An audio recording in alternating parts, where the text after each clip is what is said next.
everyone, this is Denise with Liquid Color and welcome to this week's Color Spotlight. In our Color Spotlight poll, it was between Phthalo Blue and Prussian Blue for the second blue in the series. As an adamant Phthalo Blue user without any Prussian Blue on my regular palettes, I was really surprised when the latter went out 65% to 35%. This time I wanted to thank you all tremendously, not because I'm trying to get it off my palette like I did with HANSA Yellow last week, but because I got to add a new color to my palette that I completely adore. So let's go ahead and take a look. Prussian Blue is an old pigment with a rich history and has very interesting uses that we'll talk about in just a moment. As for the basics, this color varies a lot from manufacturer to manufacturer. It is semi-transparent to transparent, highly staining, and usually very darkly valued. It is usually light fast, but depending on how it's processed, it can also be somewhat fugitive. Almost always referred to as Prussian Blue, PB27 can also be referred to as Parisian Blue or Antwerp Blue, however the latter is usually much lighter in value as well as more fugitive. Prussian Blue was one of the first synthetic inorganic pigments that was discovered in 1704.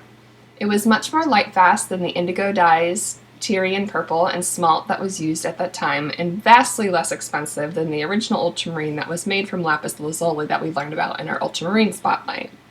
It was tremendously popular from the 1700s to the 1900s until it was later replaced by Phthalo Blue.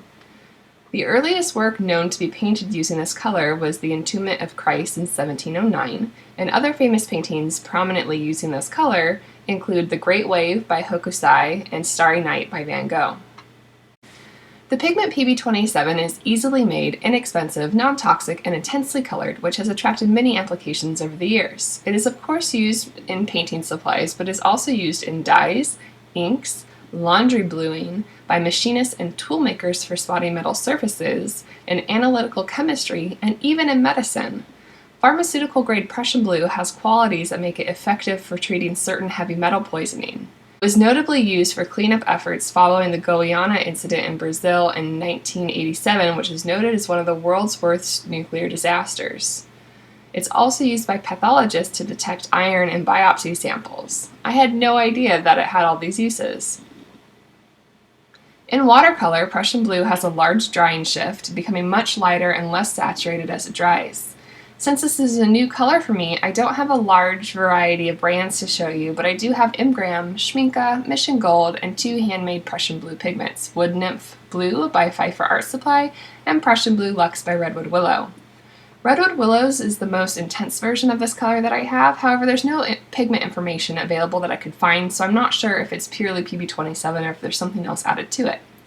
According to handprint.com, the most light, fast, and pigmented brands include Imgram, Van Gogh, and Daniel Smith. I'll put a link in the description below for more information on handprint.com comparing different brands.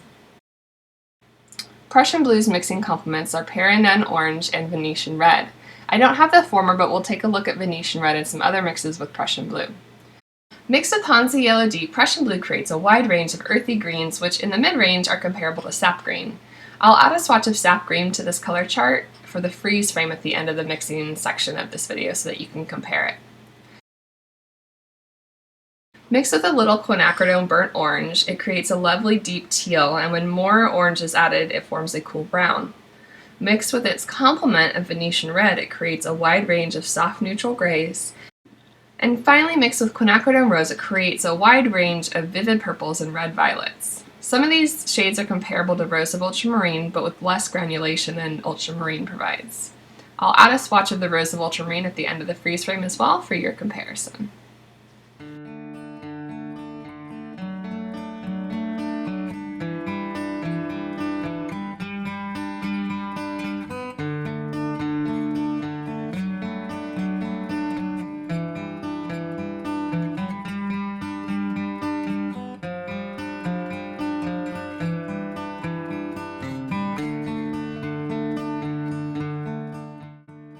I usually try to work on these color spotlight paintings as quickly as possible and on student grade paper for many reasons, including saving time, supplies, and as well as a personal exercise for myself to help me learn to paint more quickly and looser.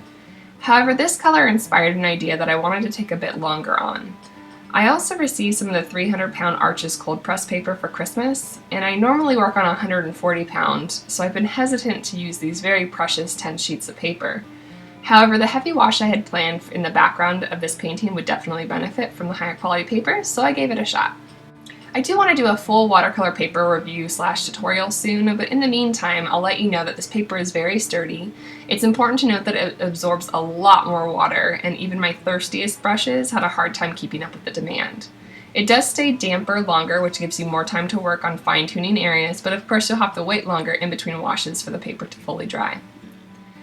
Alrighty, well I hope today's Color Spotlight was interesting for you. I know it was for me. We have 1 week left of this Color Spotlight mini-series, however there will be another mini-series next month on color mixing, and there's a high probability that I will restart this series again in the future. I just need a little break first. The research and time that goes into each of these videos is very substantial, and I thought I'd take a little bit of a break by studying some other areas as well as teaching some new things. I will have a vlog on Monday explaining what comes after Color Spotlight, and finally launch details for my Patreon that I've been working really hard on.